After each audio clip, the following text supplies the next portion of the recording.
Le dialogue est l'une de nos armes les plus puissantes, proclame un proverbe africain. Oui, mais le dialogue ne peut être efficace et productif que s'il est sincère, basé sur l'écoute et la compréhension mutuelle et non pas sur la rhétorique et des engagements non tenus. Pour qu'il y ait dialogue, il faut être deux, non pas dans une posture d'affrontement permanent, mais plutôt dans une ouverture d'esprit qui ne déclare ni vainqueur ni vaincu. Mesdames, Messieurs, bonsoir et bienvenue à ce nouveau rendez-vous de Périscope sur Burkina Info. Je vous propose de parler de dialogue dans cette émission et notamment de dialogue social au moment où il est en panne au Burkina. Vous l'aurez remarqué, entre le gouvernement et les syndicats, eh bien, depuis quelque temps, c'est la vie à la mort. Depuis quelque temps, en tout cas, grève perlée, sitting à n'en plus finir, mouvement d'humeur, opération caisse vide et tutti quanti. Fort heureusement, le Premier ministre Christophe Joseph-Marie Dabiré a repris l'initiative et l'on attend de voir ce qu'il sortira des prochaines concertations entre le gouvernement et les partenaires sociaux. Nouvelle chance pour le dialogue social au Burkina donc, mais aussi crise ou pas crise au Conseil africain et malgache pour l'enseignement supérieur CAMES, ainsi que mise sur rail du train de la ZLECAF, la zone de libre-échange continentale africaine. Voilà ce qui fera l'objet de nos échanges d'aujourd'hui avec Félix Kofi Ametepe. Il est journaliste et enseignant des universités. Bonsoir et merci d'avoir accepté notre invitation. Le plaisir pour moi. Également sur le plateau de Périscope ce soir, Abdoulaye Tao. Il est journaliste et directeur de l'hebdomadaire L'Économiste du Faso. Bonsoir et merci d'avoir répondu à notre appel. Bonsoir. Merci à vous, bienvenue à nouveau. Et merci de suivre à présent votre 77e numéro de l'émission Périscope.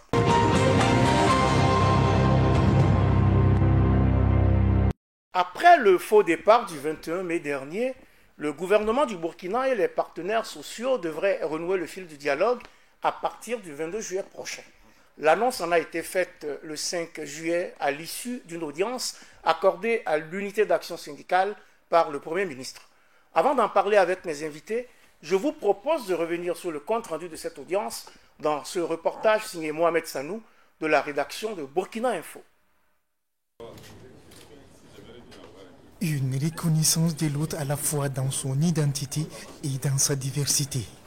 Telle est la force du dialogue. Après le précédent rendez-vous manqué, le gouvernement et l'unité d'action syndicale donnent une deuxième chance au dialogue social qui s'ouvrira le 22 juillet prochain. À l'époque, j'avais pris l'engagement de les recontacter après avoir fait des investigations sur l'existence de ce dossier. Et aujourd'hui, j'ai pris l'initiative de les inviter pour qu'ils viennent afin que nous puissions échanger sur les conditions de la reprise des discussions au cours de cette rencontre syndicat-gouvernement. Chacune des parties aura le retour de l'examen par le comité technique et à partir du 22 juillet, nous allons reprendre les discussions sur le cahier de doléances et particulièrement sur cette question des UTS. Initier le dialogue demande des efforts et l'entretenir demande encore plus. Et l'effort gouvernemental est salué par l'unité d'action syndicale. Nous avons tenu non seulement à saluer cet esprit de nous recontacter, nous avons tenu aussi à rappeler que la quarantaine de membres dans la délégation syndicale indique que conformément à notre esprit d'ouverture et à l'éducation qui nous a été transférée par nos dévanciers dans la lourde responsabilité de tenir le drapeau syndical, quelles que soient nos préoccupations, nous avons estimé qu'il était nécessaire de venir écouter. Cette entrevue gouvernement-unité d'action syndicale constitue une occasion pour les deux parties de parler situation nationale et de certaines préoccupations du monde syndical. Sur la remise en cause des libertés d'expression, à travers la loi portant code pénal qui a d'abord criminalisé dans notre pays l'insurrection populaire, pour des gens qui se disent insurgés, ce n'est pas pardonnable. Et donc, nous exigeons à ce que cette loi véritablement soit revue. Le deuxième élément, portant également sur le respect des conventions internationales, c'est les affectations et les brimades diverses. Nous estimons que ce sont des préoccupations dont nous avons pris acte et nous essaierons au cours de nos discussions de revenir là-dessus pour leur donner des éléments de réponse qui pourraient éventuellement les sécuriser sur cette question de sécurité des personnes et des biens au niveau de notre pays. Sur la question de l'UITS, un comité technique composé d'autorités gouvernementales et syndicales balisera le terrain en attendant le 22 juillet pour la reprise de la rencontre gouvernement-syndicat. Reprise des rencontres gouvernement-syndicat, ce sera sans doute pour très bientôt une deuxième chance au dialogue social, apprend-on du reste dans ce reportage de mon collègue Mohamed Sanou. Alors, diriez-vous, ouf, il était temps, Félix Kofi-Ametepe? Oui, on aurait pu le dire si ça peut aboutir à apaiser le climat social. Mais là, à écouter, comme on l'a vu tout à l'heure, les deux parties, on n'a pas l'impression que c'est pour dialoguer. Parce que de ce que j'ai pu retenir des syndicats, ils vont pour écouter, mais ils ne vont pas pour discuter. Le syndicat, le gouvernement de son côté qui dit on va leur apporter des éléments de réponse, ça veut dire que déjà, les prédispositions ne sont pas celles qui devraient normalement conduire au dialogue. Donc, je ne sais pas, peut-être qu'il faut peut-être terminer le mandat tel qu'on l'a commencé avec un durcissement de part et d'autre et penser à un autre mandat. Et je pense du reste, sur le plan politique, les politiques ne sont plus, en tout cas, disposés à quoi que ce soit. Les syndicats, ils sont déjà en 2020 et je pense que il faut plutôt rester très lucide. C'est votre avis aussi, Abdoulaye Tao? Les politiques ont désormais la tête dans l'élection présidentielle et donc les préoccupations sociales peuvent être reléguées au second plan? Non, moi je pense pas. Je pense que, vous savez que les agendas, chacun a son agenda. Les syndicats vont mettre le maximum de pression sur les politiques, surtout le parti, enfin le gouvernement actuel, pour avoir le plus de bénéfices possible. Parce que le gouvernement ne veut pas, je pense que ce n'est pas dans les intérêts du gouvernement de se présenter à la veille de 2020 avec des crises sociales à n'en pas finir. Donc, dans la démarche syndicale, c'est tout à fait normal de faire monter la mayonnaise, comme on dit. Maintenant, comme tu l'as si bien dit en introduction, c'est un dialogue social. C'est un dialogue social avec des pauses, avec des moments forts, avec des moments d'hésitation. L'essentiel, c'est que le fil du dialogue soit maintenu et que l'intérêt général soit sauf. Et malheureusement, ces dernières années, on a l'impression justement que l'intérêt général n'est pas la chose la mieux partagée dans les revendications. Chacun taille l'intérêt général à sa mesure. Chacun porte ses lunettes et voit. Donc il y a un problème de vision collective de l'avancée même du pays dans la direction que souhaite un peu le gouvernement. Donc, mais moi, je me réjouis déjà du fait qu'il y a une date pour le dialogue, la reprise du dialogue. C'est vrai qu'il y a encore des sortes de préalables. Les syndicats disent qu'ils viennent écouter, alors qu'on leur annonce que la reprise du dialogue, c'est le 21. Sur la question qui divise les UTS, on sait que ça va être un point d'achoppement. Le gouvernement avait déjà fait un travail. D'ailleurs, la suspension, le gouvernement a suspendu pour justement réfléchir à cette question. Parce qu'il y a un comité technique qui doit travailler sur les différentes préoccupations. Il faut noter d'ailleurs que la rencontre entre le gouvernement et les syndicats, qui est censée être annuelle, ne s'est pas tenue depuis 2017. Mais à peine a-t-elle été ouverte donc, le 21 mai dernier, qu'elle a dû être suspendue, notamment parce que l'unité d'action syndicale avait posé le principe de la suppression de l'UITS, c'est l'impôt unique sur le traitement des salaires, comme préalable. Alors, Kofi-Ametepe, comprenez-vous cette doléance, ce préalable des syndicats? Non, je pense aujourd'hui qu'on a un peu trop polarisé le dialogue social sur la question du gouvernement et des syndicats, alors que nous sommes quand même 18 millions de Burkinabés, où la société burkinabé ne marche pas que par le gouvernement et les syndicats. Je pense que d'abord, il faut désarmer cette façon de voir les choses pour permettre à toute la société de profiter de ce dialogue. Parce que, comme quand vous parliez d'intérêt général, c'est même logique qu'un syndicat qui est une organisation corporatiste, d'abord défende ses intérêts.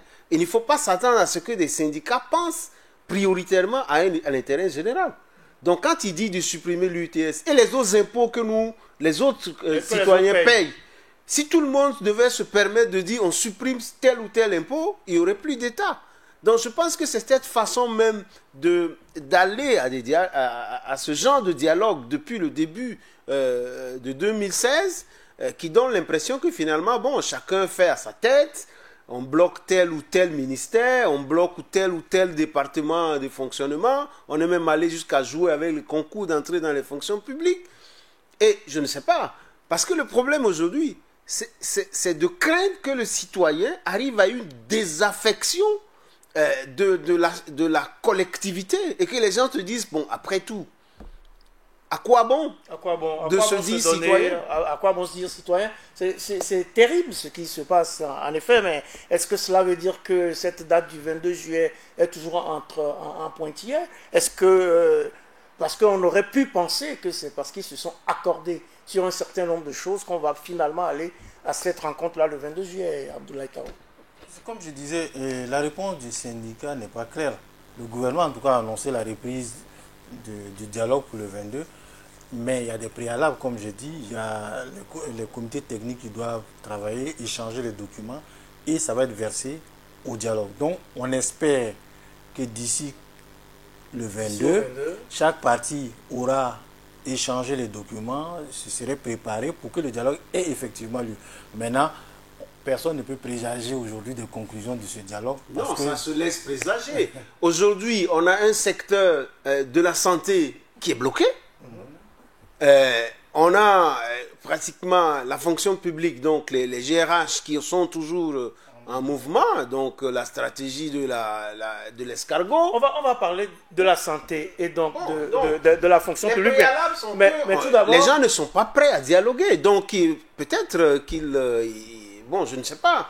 Qu'est-ce que ça va aboutir à quoi? Oui, le préalable, c'est qu'on nous prouve qu'effectivement, deux parties ont envie de regarder ensemble dans la même direction. Et cette direction, c'est l'intérêt général. Et ce n'est pas le cas, puisque de toute façon, les préoccupations des syndicats sont multiples et multiformes. Nous avons vu toutes les couches socio-professionnelles afficher leur mécontentement, jour après jour, semaine après semaine, battant le pavé pour réclamer de meilleures conditions de vie et en appeler au respect des engagements. N'est-ce pas là aussi justement le principal problème de cette crise sociale majeure, puisque le gouvernement a pris des engagements et qu'il peine à les mettre en œuvre? Non, ça c'est un constat. Le gouvernement a signé des engagements qu'il n'arrive pas à respecter, mais ceux-mêmes qui ont obligé, parce qu'il faut qu'on soit honnête aussi, qui ont imposé pratiquement la signature. Parce que vous voulez dire que le gouvernement a signé ces engagements-là, le couteau sous la gorge? Bon, je crois qu'on n'a même pas besoin d'un dessin. À un moment, le gouvernement a besoin de souffler, il a besoin de relâcher, il a besoin de gagner du temps. Il signe en espérant que demain sera meilleur, qu'il pourra satisfaire. Mais malheureusement, on est dans un contexte où économiquement, quels que soient les engagements que le gouvernement va prendre, ça va être difficile à appliquer parce qu'on ne crée pas de plus-value économique. Le pays est ce qu'il est aujourd'hui. On ne travaille pas assez. La fonction publique, c'est la preuve, les gens ne travaillent pas assez.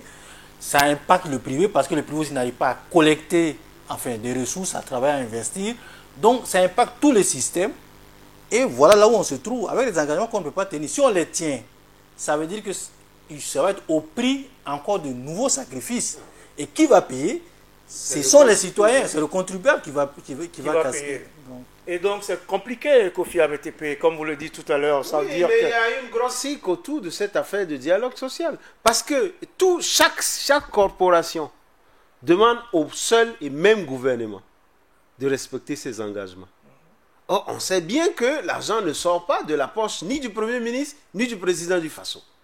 Il faut que le pays fonctionne pour qu'il y ait des ressources et qu'on puisse tenir ces engagements-là.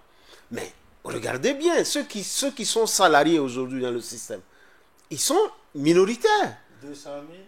Donc, si ce sont ces gens qui bloquent le pays, vous voyez, même sur les questions de justice, il y a plein de choses qui ne fonctionnent pas. Donc, ou bien que les syndicats nous démontrent qu'il y a de l'argent caché quelque part, que ce gouvernement ne veut pas leur donner, qu'on nous montre l'endroit, on va les aider à aller ouvrir le coffre et puis chercher cet argent. Et que chacun se serve. Vous en parliez tout à l'heure, Kofi ABTP. Arrêtons-nous donc un moment sur les différents mouvements et grèves dans le secteur de la santé.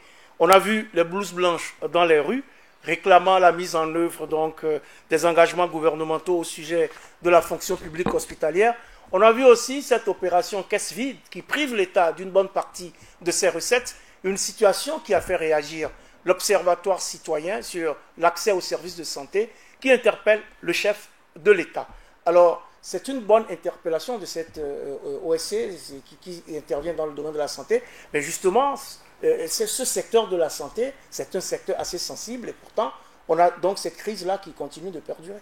Moi, je crois que la grève qui met le plus mal à l'aise, en fait, c'est dans le secteur de la santé. Parce que quand on y va, on n'a pas le choix. Quand on va à un dispensaire ou à un hôpital, on n'a pas le choix. Et quand on arrive, qu'on trouve qu'il n'y a pas peut-être les conditions nécessaires pour que le service soit efficace, tout le monde le regrette. Mais vous savez, la plus belle femme du monde ne peut donner que ce qu'elle a. Donc, le gouvernement donne les moyens dont il dispose à ces structures-là pour faire le travail.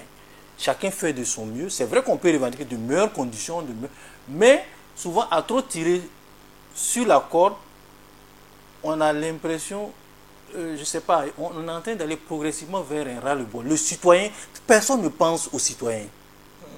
Quand vous regardez... Chacun pense à lui, en fait. Et en fait, on utilise le citoyen comme épouvantail pour amener l'autre partie à satisfaire ses revendications. Le citoyen devient otage de ses enchères.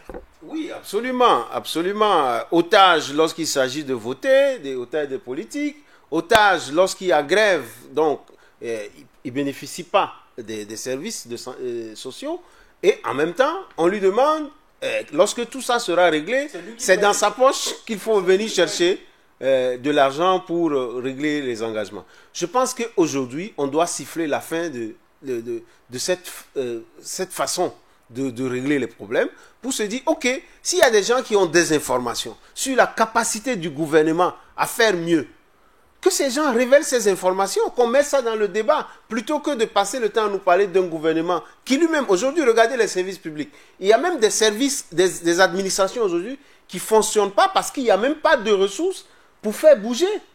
Oui, mais justement, Kofi Amétépé, vous avez dit qu'il faut siffler la fin de la récréation. C'est justement pour siffler la fin de la récréation que le président du FASO a appelé à une trêve sociale, a mis en place un haut conseil du dialogue social, mais apparemment, rien de tout cela ne fonctionne. Quand on dit trêve sociale, ce n'est pas la fin de la récréation qu'on demande. On demande aux syndicats d'arrêter. Il faut aujourd'hui que ces organisations qui font de l'interpellation sachent aujourd'hui, il faut interpeller les deux camps. Les deux camps qui nous prennent en otage. Moi, loin de moi l'idée de défendre le gouvernement. Mais loin de moi également l'idée de charger les syndicats. Mais quand vous savez que ce que vous faites véritablement, ça ne va pas, ça ne va pas dans le sens d'apporter une solution. Parce qu'aujourd'hui, moi je suis d'accord que les blouses blanches aillent prendre en otage le ministre de la Santé, par exemple. Mais quand on ne rend pas, on ne donne pas des soins à l'hôpital, ces gens-là, quand ils sont malades, c'est les citoyens toujours qui payent. Et donc, demain, vous voulez qu'on applaudisse ça ou pour dire, bon, les syndicats, mais c'est quel syndicat? Quand vous allez aujourd'hui dans l'administration publique, on ne peut même pas vous rendre le service que vous voulez. Non, il faut regarder même le paradoxe de la grève souvent au niveau de la santé. On fait une grève pendant, je crois, une semaine et puis après on décrète des caisses, des journées caisses vides. Bon, on nous a privés de nos droits. Après, on nous dit, venez vous soigner. Mais le citoyen même qui est conscient, qui est honnête, qui est, j'allais dire, qui est démocrate, enfin, je ne sais pas quelle est la... Patriote. Mais c'est gênant même d'aller se faire soigner gratuitement dans ce contexte. Parce que tu te fais utiliser. En temps normal, il y a des gens, il y a des couches, le gouvernement a mis en place un dispositif qui permet aux couches défavorisées de se soigner gratuitement. Et on n'était même pas capable d'assurer ces soins gratuits pour les femmes enceintes et les enfants de moins de 5 ans. Et aujourd'hui, on nous dit, venez vous soigner gratuitement. Mais vous privez l'État de ressources. Des ressources que vous-même vous demandez. Dont on a besoin pour satisfaire les... Il y a quelque chose d'absurde quelque part. Alors, mais parlons également du mouvement d'humeur donc des gestionnaires des ressources humaines de l'administration publique. Donc, justement, vous l'avez dit, qui bloque donc la mise en route des concours de cette année. Ça a été finalement lancé, mais après combien de temps? Mais je crois aussi que, vous voyez, c'est sauve qui peut, le chacun pour soi. Je pense que ces spécialistes de la gestion des ressources humaines se sont rendus compte qu'eux aussi, ils sont un pilier de l'administration. Et qu'il faut aussi qu'on écoute ce qu'ils ont à dire. Et naturellement, ils ont déclenché leur mouvement pour dire, voilà, nous, si on a des doléances, il faut les faire parce que tout le système tourne autour de nous. La gestion des ressources humaines, les affectations, le suivi des carrières, c'est nous. Donc, je pense qu'on est dans une dynamique aussi. Et puis, moi, pour ne rien vous cacher, on a l'impression que ces grèves-là sont bien structurées. Ils sont lancés à des moments précis stratégiques. Et ils sont cycliques. Donc, moi, souvent, on regarde, c'est comme, je ne veux pas dire, c'est un scénario qui est bien huilé et qui est mis en... Donc, personne n'est dupe souvent dans ces mouvements. Mais ça ne veut pas dire que les problèmes que les syndicats ou les syndicalistes posent ne sont pas réels, ne sont pas pertinents. Moi, je pense que dans l'approche du règlement que se trouve le problème. Il faut travailler plus dans la manière. Avec tout ce que vous dites, est-ce que finalement on a foi que cette fois-ci sera la bonne et que cette prise de langue entre le gouvernement et les syndicats ne sera pas une nouvelle prise de tête? Absolument. En tout cas, moi, je n'ai pas confiance parce que les acteurs doivent donner d'abord des gages de retour à l'essentiel. L'essentiel, c'est l'intérêt général. Nous sommes dans un État aujourd'hui qui n'arrive pas à assurer le minimum pour la grande majorité. Donc, lorsqu'on prend les choses en otage, pour dire, voilà, si on ne fait pas ça, mais alors que vous voyez, les ministres sont tout le temps, tous les jours dans leur voiture climatisée. Les syndicats qui ne travaillent pas, à la fin du mois, on ne coupe le salaire de personne. Mais prenez la pauvre vieille femme qui a amené son parent à l'hôpital et qui est décédée. Qui va payer pour ça? Je pense que quelque part aussi, le vivre ensemble doit respecter ce minimum-là en se disant, attention, il y a des choses avec lesquelles on ne joue pas. Et à vouloir trop faire la grève sur ces éléments, moi je pense qu'aujourd'hui, je ne dis pas que les syndicats seront décrédibilisés, mais si vous voulez, pour être tout droit, je préfère que les syndicats se donnent les moyens d'aller prendre le pouvoir et de le gérer. Comme ça, au moins, on va avoir la paix. Parce qu'on est fatigué, en fait. Qui prend tout le monde en otage. Oui, je voudrais juste préciser deux choses. Et depuis 2016, pratiquement, on a vu la montée en puissance des syndicats. En même temps aussi, on a vu les excès que les syndicats produisent. Et je ne sais pas si c'est bon pour leur crédibilité. Parce qu'aujourd'hui, quand vous regardez les syndicats, les gens les regardent, l'appréhension a changé. Deuxièmement, le syndicat est en train de donner les moyens au gouvernement. Parce que si aujourd'hui on avait un gouvernement courageux, il aurait pris un certain nombre de dispositions encore plus rétors pour contrer le mouvement syndical. Mais on est dans un gouvernement qui est assez ouvert, qui est, j'allais dire, tolérant, qui encaisse beaucoup. Vous avez vu que le sitting a été réglé très rapidement. Mais derrière, quand on a voulu, le projet de loi que Salif Diallo, en tant qu'on soupçonnait de vouloir faire passer en force à l'Assemblée, a fuité. Il y a eu un levé de bouclier et c'est resté lettre morte. Et aujourd'hui, le gouvernement ne veut pas ramener ce sujet sur la table. Mais ce que je veux dire, c'est quoi? C'est qu'on ne va pas échapper. Toutes les nouvelles techniques d'arrêt de travail vont être réglementées. Pas aujourd'hui, pas demain, mais dans le temps. On va réglementer le mouvement d'humeur, on va réglementer... Et une information, c'est que par exemple, un pays comme le Maroc, aujourd'hui, est en train de ressortir aussi un vieux projet de loi par rapport à ça, ne serait-ce que par rapport au secteur de la santé. Pour dire que la grève, oui, mais le fonctionnement des structures doit être pérenne pour garantir le minimum de services aux usagers. Il faut dire, c'est ce qu'a fait Patrice Talon au Bénin. Il a donc encadré, recadré les grèves dans différents secteurs socio-professionnels, dont la santé, l'enseignement et j'en passe. Donc aujourd'hui, il y a un certain nombre de règles à ne pas transgresser. Je crois qu'il y a au total 10 jours qu'on peut donner au total dans l'année pour aller en grève. Donc peut-être que les syndicats sont en train de donner des idées aux gouvernants, mais on n'en est pas encore là. Espérons que le 22 juillet, il n'y aura pas de prise de tête. Mais lorsqu'on parle de prise de tête, je ne peux m'empêcher de penser à ce qui se passe actuellement au CAMES, le Conseil africain et malgache pour l'enseignement supérieur. Perte de grade interdiction d'activité, plaintes de toutes sortes. Le CAMES, si cher à feu Joseph Kizerbo, qui en a été le premier secrétaire général, est-il, selon vous, en pleine crise ou pas? Kofi Ametepe. En tout cas, il y a un symbole qui a été bafoué parce que ce n'est pas de Ouagadougou qui abrite du reste le siège du CAMES contre un Burkinabé qu'on devrait arriver aujourd'hui à cette bagarre de chiffonnier entre des professeurs titulaires. Parce que quand on dit professeur, à l'époque, nous on respectait nos maîtres d'école qui ne pouvaient pas se permettre de faire la bagarre dans la cour de l'école. Aujourd'hui, on voit donc des professeurs titulaires qui font la bagarre sur la place du marché. C'est vraiment très vilain.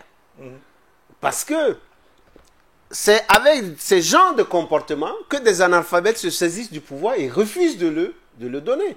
Parce que le propre de l'intellect, c'est de réguler les autres instances qui régulent l'homme. Et si l'intellect se saisit de la force pour semer le désordre sur la place publique, eh bien là, c'est dans le déraisonnable.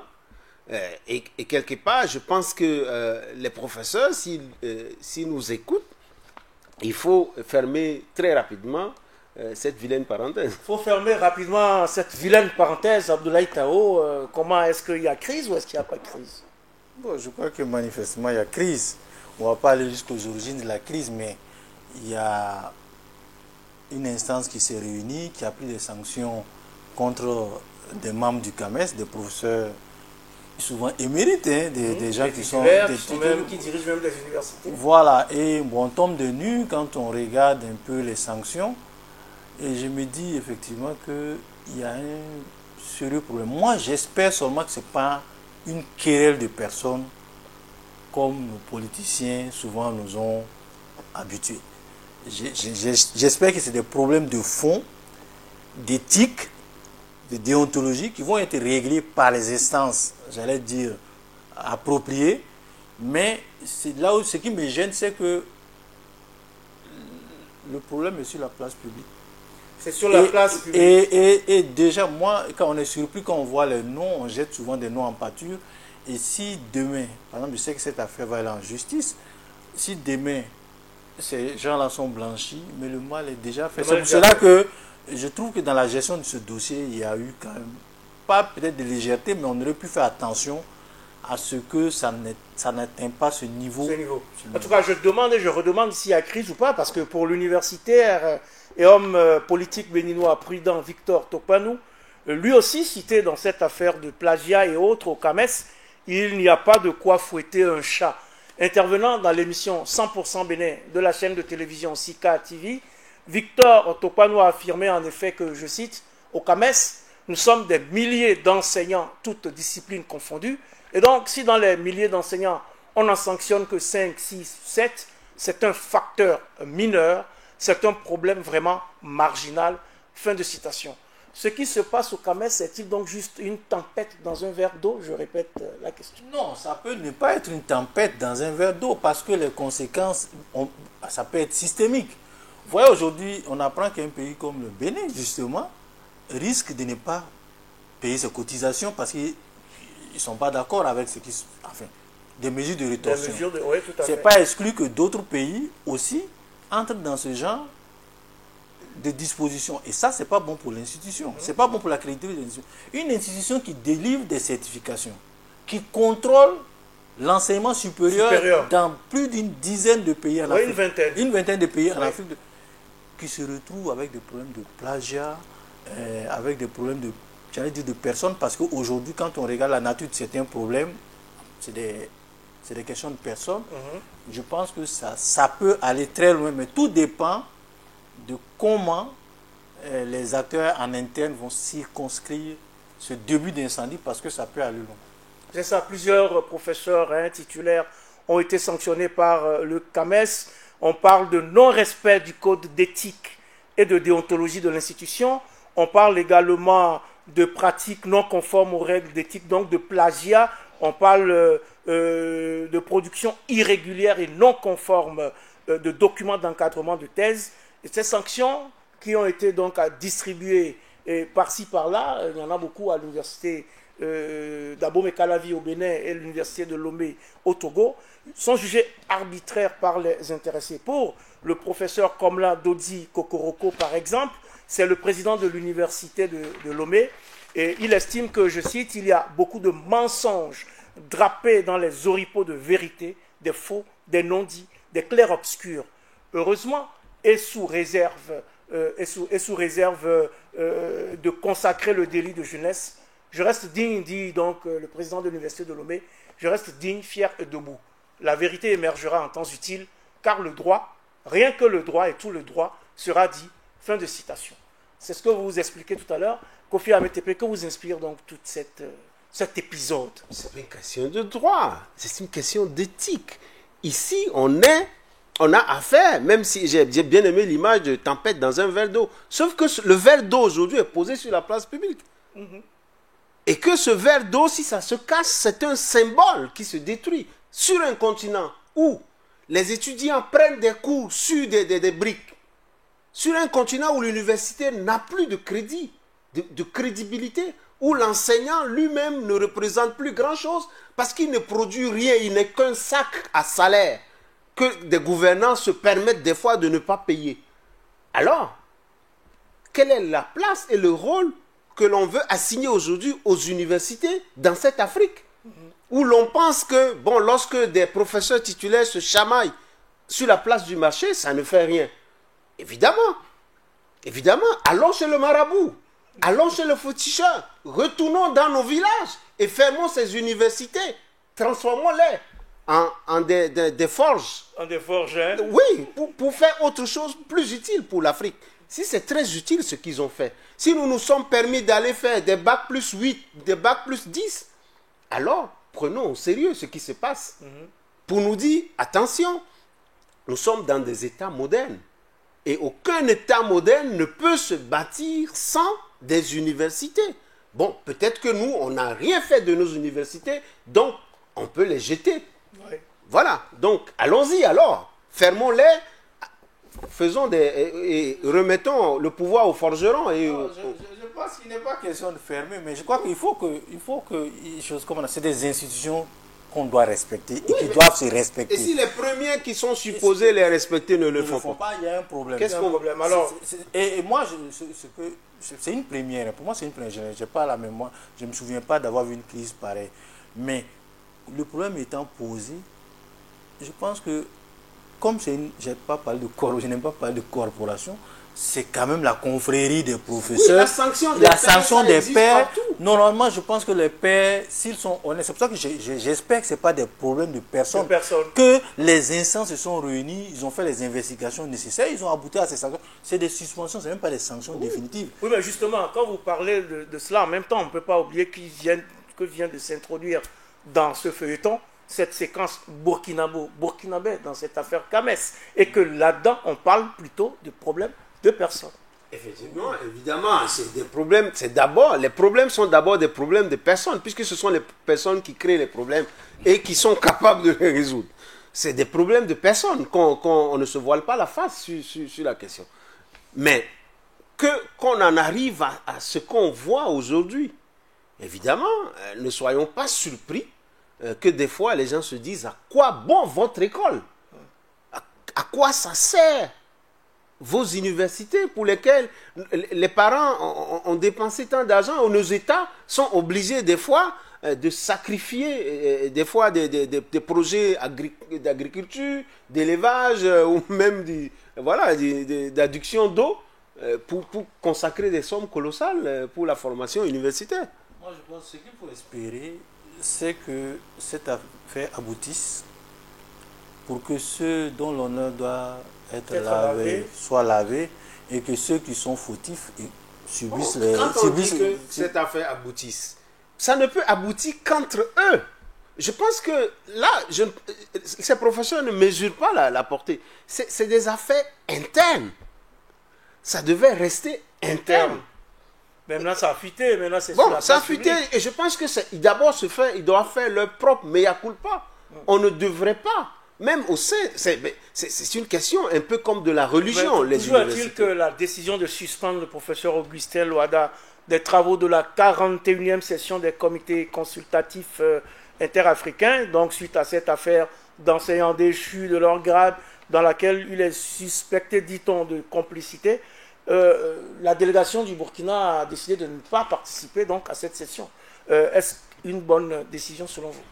Bon, d'après les informations qu'on a reçues, c'est qu'il y a eu l'intervention d'une personne qui ne devrait pas, la police, qui se mêle avec des universitaires, évidemment. Réponse du berger à la bergère. La délégation burkinabé s'est vue obligée de se solidariser avec le professeur Augustin Loada et elle est revenue au pays. Bon, ce qui montre effectivement qu'il y a crise, parce que si c'est une organisation qui fonctionnait normalement, on devait évidemment prendre les précautions nécessaires pour qu'on en arrive. Ça veut dire que cette année, la session du CAMES est perturbée. Elle est perturbée puisque on va quand même évaluer les candidats, les aspirants qui sont sans aucun Burkinabé dans les jurys. Ils y allaient pour ça. S'ils n'y sont pas, ça veut dire qu'il y a un problème. Il y aura un problème, je ne vais pas dire de qualité, peut-être qu'il y aura un problème de quorum. S'il y a des enseignants qui devaient défendre des dossiers et qui ne sont pas là, c'est pas une canne où quand on n'est pas là, il y a un forfait. Mais par rapport au boycott de la délégation, effectivement, il y a ce qui est gênant. On peut, si le procès fait l'objet de suspension, soit qu'il se soit permis, qu'il ait pris le risque d'y aller pour aller éventuellement poser son problème. Il n'y a pas de problème. Moi, mais on ne peut pas, tel que ça a été rapporté, on ne peut pas l'empêcher d'aller à la session. À la session, là, ses pairs peuvent dire, on va lui notifier la suspension et on va lui demander gentiment, mais on ne peut pas lui dire. En tout cas, si les faits sont rapportés, sont justes. Non, ça, je pense que c'est un manque de considération. Un manque de considération, et donc cette 41e session doit statuer sur le sort de 1821 candidats. Malheureusement, il n'y aura donc aucun Burkinabé dans les différents jurys. Pourtant, oui, il faut se le rappeler, le CAMES qui a été créé en 1968 a célébré en grande pompe son cinquantenaire d'existence. C'était le 31 mai dernier à Ouagadougou, son siège, en présence de nombreux chefs d'État. C'est quand même curieux que cette année, donc, toute cette gesticulation débouche sur une telle situation. Oui, mais c'est comme le cinquantenaire, cravate, pourriture et tout le reste.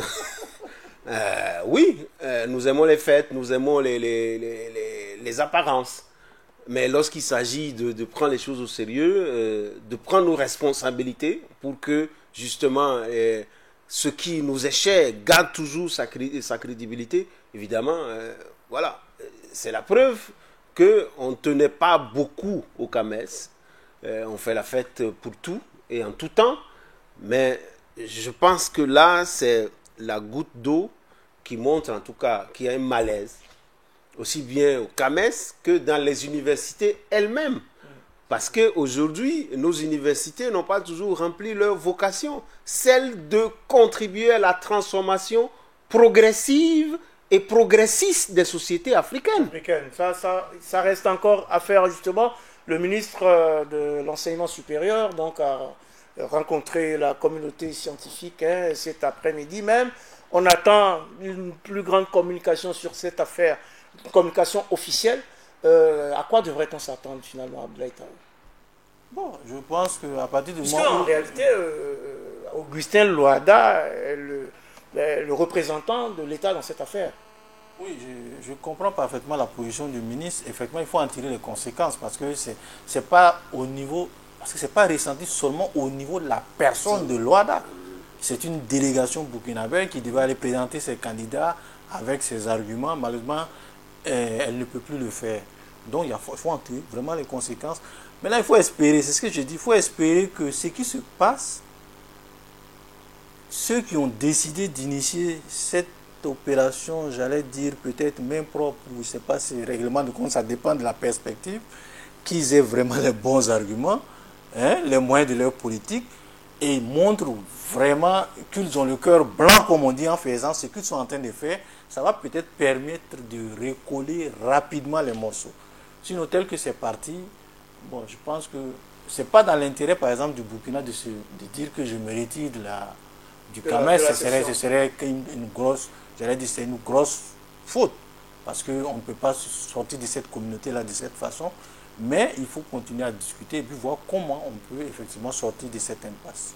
Continuer à discuter pour sortir de cette impasse, pour consolider les acquis, parce que nous avons plus besoin d'unité que de division. Et s'il y a deux Burkinabés qui se chamaillent sur on ne sait pas encore trop quoi, ils ont peut-être intérêt à s'écouter, à se parler, à s'écouter pour aplanir les différends. En tout cas, les chefs d'État et de gouvernement de l'Union africaine, eux, ont marqué un coup le 30 mai dernier, pas le 30 mai, plutôt le 7 juillet, puisque l'accord est entré en vigueur le 30 mai. C'est l'accord sur la zone de libre-échange continentale africaine, la ZLECAf. Cet accord donc a été mis en orbite, disons, le 7 juillet à Niamey, au Niger, par les chefs d'État et de gouvernement de l'institution panafricaine. Eh bien, la ZLECAf constitue ainsi la plus vaste zone de libre-échange du monde et devrait contribuer à booster les échanges commerciaux intra-africains. Retour en son et en image sur les instants de ce lancement à travers ce reportage. L'Union africaine a qualifié d'historique le lancement de l'accord sur la zone de libre-échange continentale africaine. Lors de son lancement au Niger dimanche, le président de l'Union, Moussa Faki Mahamat, a déclaré que c'était un rêve devenu réalité. Envisagé dès le sommet inaugural de l'Organisation de l'Unité africaine en mai 1963, la zone de libre-échange continentale africaine que nous lançons aujourd'hui est l'un des projets les plus emblématiques de l'agenda africain. Les pères fondateurs doivent en être certainement fiers. Le Nigeria, puissance économique africaine, et le Bénin ont signé l'accord de libre-échange dimanche, portant le nombre de signataires à 54 sur 55 pays. L'Union africaine a également annoncé qu'elle a enregistré à ce jour 27 ratifications. C'est un vieux rêve qui se réalise. Est-ce que donc on applaudit, Kofi Amétepe? Un nouveau cauchemar qu'on ressuscite parce que... Mais pourquoi cauchemar? Cauchemar parce que lorsque les pères fondateurs de l'Union africaine avaient fait ce rêve de la zone de libre-échange, ils envisageaient une Afrique qui allait produire les éléments qui allaient être... qui allait servir de base pour les échanges. Mais aujourd'hui, une Afrique inondée de produits venus d'ailleurs. Je ne sais pas ce qu'on veut. Il faut travailler là-dessus. Il faut travailler là-dessus. Et je pense que, à mon avis, si vous essayez, hein, nous sommes aujourd'hui ici sur une télévision, de faire un petit sondage dans la rue pour demander aux citoyens lambda qu'est-ce que ça veut dire le libre-échange pour un Africain. Je ne suis pas sûr qu'ils comprennent ce que ça veut dire. C'est quoi le libre-échange? Le premier acte de libre-échange, c'est la libre circulation des personnes et des biens. Qu'on a réussi. On a réussi. Qu'on a réussi tant mieux que en Afrique de l'Ouest au moins. Oui, mais il reste que si votre personne d'abord est difficile à circuler. Et lorsque vous devez circuler avec un produit, ça devient encore plus compliqué. Regardez simplement ce que ça représente, les douanes dans nos pays. En termes de recettes. Oui. Oui, mais alors, Abdoulaye Tao, quand même, on applaudit le fait que, enfin, cette machine soit mise en branle, oui ou non? Si on se met dans une démarche historique, on peut dire ouf, parce que ça fait, depuis 1963, on court après une forme d'unité africaine, au-delà de l'unité politique qui était matérialisée par l'OUA, aujourd'hui l'UA. Donc on peut dire ouf, mais vous savez, en Afrique, il n'y a rien qui se fait facilement. On a vu l'UEMOA, on a vu la CEDEAO, il en sera de même avec la ZLECA. CAF, parce qu'il ne faut pas qu'on crie victoire très tôt. Parce qu'on a trop de contingences extérieures et même internes qui font qu'aujourd'hui, la dynamique voulue par exemple par les fondateurs de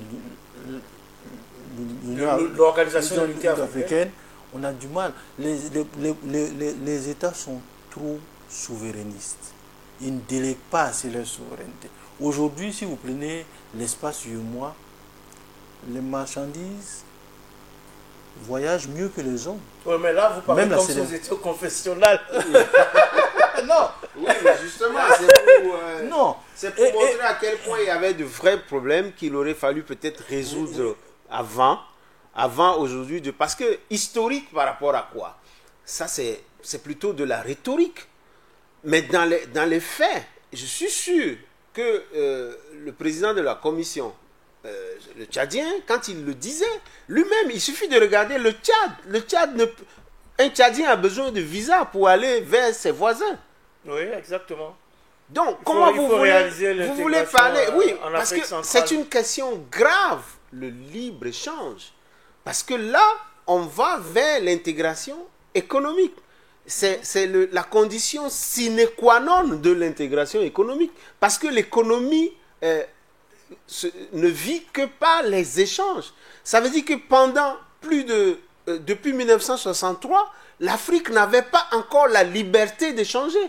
Oui, parce que les échanges intra-africains sont très faibles. Ce n'est pas quelque chose qu'il faut proclamer d'une tribune. C'est quelque chose qu'on devait plutôt...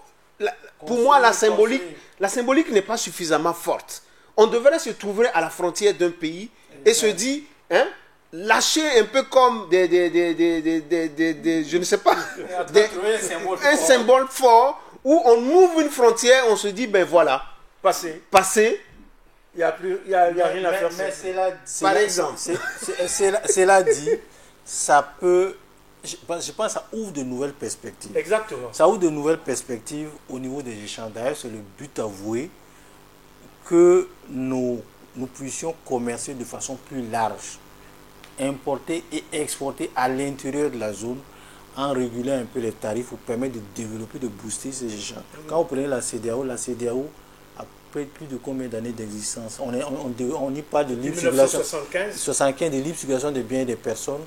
Aujourd'hui, les commerces intra-CEDEAO ne dépassent pas 10%. Et selon la NUCED, c'est la Commission des Nations Unies pour le commerce et le développement, eh bien, la ZLECA pourrait en effet entraîner une forte croissance du commerce intra-africain qui ne représente actuellement que 15% des échanges contre environ 47% en Amérique, 61% en Asie et 67% en Europe. C'est vrai, vous l'avez souligné, il reste beaucoup de problèmes à régler. Il y a des problèmes logistiques, il y a des problèmes de sécurité, de choix des produits à exporter, les problèmes de taux de douane qu'on doit effacer ou qu'on doit réduire. Et d'ailleurs, le président congolais, la République démocratique du Congo, Félix Tshisekedi, a bien souligné le fait que sans la sécurité, tout cela n'est que du vent. Non, je ne pense pas. C'est parce que justement, il n'y avait pas tout cela qu'il n'y a pas de sécurité. Parce que la sécurité, elle est d'abord économique. Lorsque quelqu'un se sent bien et qu'il a des choses à vendre, évidemment, il va arrêter de faire la guerre, ils vont arrêter de faire la bagarre. On a vu tout à l'heure avec les professeurs d'université. Si c'est des gens occupés, effectivement, à former les étudiants, ils ne seraient pas livrés à ces genres de bagarres-là. Je pense que... Donc on ne peut pas régler les problèmes de sécurité et continuer... Oui, mais quand les gens se sentiront bien, quand ils auront des raisons de faire autre chose que la guerre, l'Afrique sera en sécurité. La sécurité, c'est pas une question raison de plus pour travailler. Je suis d'accord, mais il faut un réalisme par rapport à cet élément. Vous avez vu la timidité avec laquelle le président nigérien a dévoilé. Oui, d'accord. Disons-nous que, ou bien on fait le pari, dans 5 ans, on viendra voir qu'est-ce que ça a donné. Mais je pense qu'il faut plutôt avoir des engagements forts au niveau de chaque État. Des engagements forts au niveau des organisations sous-régionales pour qu'on comprenne qu'enfin, les Africains et l'Afrique a droit aussi au bonheur. Un bonheur que nous pouvons cultiver parce que c'est de chez nous qu'on vient creuser l'uranium. C'est de chez nous qu'on prend l'aluminium pour fabriquer les avions. C'est de chez nous qu'on importe le café et le cacao pour rendre les gens heureux avec du chocolat. Alors justement, il faut travailler aussi à l'industrialisation pour transformer les produits sur place, pour créer des économies d'échelle et de la valeur ajoutée. Quelle perspective, vous avez parlé de perspective, par exemple, pour le Dafani du Burkina? Il y a dans une zone, par exemple, de libre-échange, les pays vont faire jouer, par exemple, ce qu'on appelle leur avantage comparatif. Exactement. Donc, si vous vous retrouvez à produire les mêmes choses, il va y avoir un embouteillage. Et là, c'est la qualité et puis le coût de production qui vont faire la différence. Si la libre circulation est vraiment respectée, s'il n'y a pas trop d'entraves douanières ou bien non tarifaires. Pour un pays, par exemple, comme le Burkina avec Dafani aujourd'hui, si vous regardez Dafani, ils sont dans une cohorte qui doit les amener à éventuellement se développer, aller sur le marché financier, parce qu'ils ont un potentiel pour se développer à l'international, au niveau du continent, produire plus, parce que le marché est disponible, un potentiel de croissance. Donc toutes les entreprises qui sont dans cette disposition, la ZLECAF, c'est-à-dire la perspective, par exemple, ils vendent déjà en Côte d'Ivoire, ils vendent au Mali, ils vendent au Niger. La perspective d'aller vendre, par exemple, au Nigeria, au Zimbabwe, etc., ça peut être intéressant. C'est-à-dire qu'il faut, quand on dit libre circulation des biens et des personnes, surtout au niveau des échanges, il faut avoir des choses à proposer. Sinon, vous allez être des consommateurs. Ils ne sont pas déjà sur le terrain que vous voulez conquérir. Que les États se mettent au travail, que les communautés se mettent au travail, parce qu'on a vraiment des choses à faire. Ne serait-ce que simplement la tchéké qui peut... Voilà un produit. Mais vous savez, la Chine est le premier producteur de tchéké. Bon, voilà. Pourquoi? Parce qu'on s'est assis, les Chinois sont venus le prendre.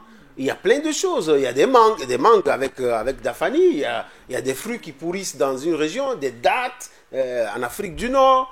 Je ne sais pas, il y a plein de choses qu'on peut... Vous parlez de Dafani, la boisson, mais moi je parlais plutôt aussi du Faso Dafani, notre belle cotonnade qui conquiert tout le monde actuellement. Oui, bien sûr. Et ça va ralentir un peu ce phénomène de vieux habits qui viennent inonder le continent. Aujourd'hui, nous avons tout ce qu'il faut pour échanger. Et je pense mais surtout ce qu'il faut saluer, il faut que cette zone de libre-échange vienne remettre l'Afrique au travail. Et pour que nous puissions aussi transformer nos matières premières. Je pense que c'est la première communion de l'Afrique avec la terre africaine. Oui. Voilà, la terre ne ment pas. Mais pendant longtemps, il suffit de regarder dans nos assiettes. Qu'est-ce que nous mangeons? Nous ne sommes pas capables même de manger ce qui vient de notre propre terre. Produisons ce que nous consommons et consommons ce que nous produisons. Mais très vite et rapidement, parce qu'on n'a plus beaucoup de temps, le lancement de la ZLECAF intervient au moment où l'on s'attend également à lancer donc, la monnaie unique de la CEDEAO en 2020. Quelle interaction peut-il y avoir entre ces deux zones, ces deux instruments de coopération, d'échange? Je pense que c'est une sous-étape. En attendant que l'éco soit adapté, même au niveau de l'UA, on pense déjà à une monnaie unique africaine. Donc ce sont des étapes. Historiquement, c'est bon. Ça fait depuis longtemps qu'on parle de cette monnaie unique de la CEDEAO. Aujourd'hui, on a un terme qui est 2020. On espère qu'on ne va pas sauter ce terme et qu'on va... Pour se retrouver en 2022. Voilà, on espère que ça va être effectif et qu'on va commencer à mettre effectivement en œuvre cette monnaie. Et pour que ça fonctionne, il faut aussi qu'en Afrique centrale, comme l'a souligné tout à l'heure Kofi Ahmed Tepe, qu'on ait un espace de libre circulation des personnes et des biens, éventuellement une monnaie unique, pour que les échanges entre ces deux zones, ces deux communautés soient plus fluides. Oui, ça va ensemble. Le travail, l'économie et la monnaie. Le travail, l'économie et la monnaie. Et puis, pour chapeauter tout ça, la politique, la volonté, les actions, la vision. Oui, une vision et voilà, une volonté donc d'assurer la paix, la sécurité. Et dans tout ça, il faut de la discipline. Il faut de la rigueur dans la mise en œuvre des politiques, des décisions qu'on aura arrêtées. Et c'est là où nos dirigeants pêchent. Par exemple, quand vous créez une zone, on va créer une zone de libre-échange. Ça veut dire qu'on aura nos frontières, comment on appelle ça?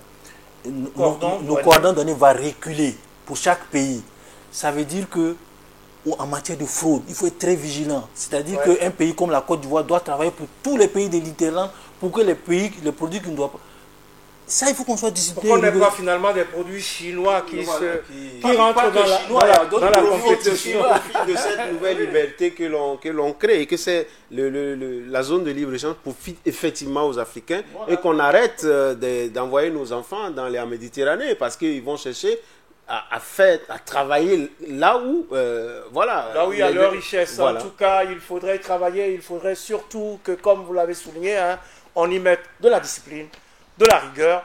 On n'y arrivera à rien. Sans cela, malheureusement, le temps qui nous est imparti est arrivé à son terme. Et pour le président nigérien Mahamadou Issoufou, qui a coordonné le processus depuis 2016, il s'agit, je cite, d'un accord par lequel nos États ont décidé de mettre fin à leur balkanisation et de créer un marché unifié allant d'Alger au Cap, de Praia à Djibouti. Fin de citation.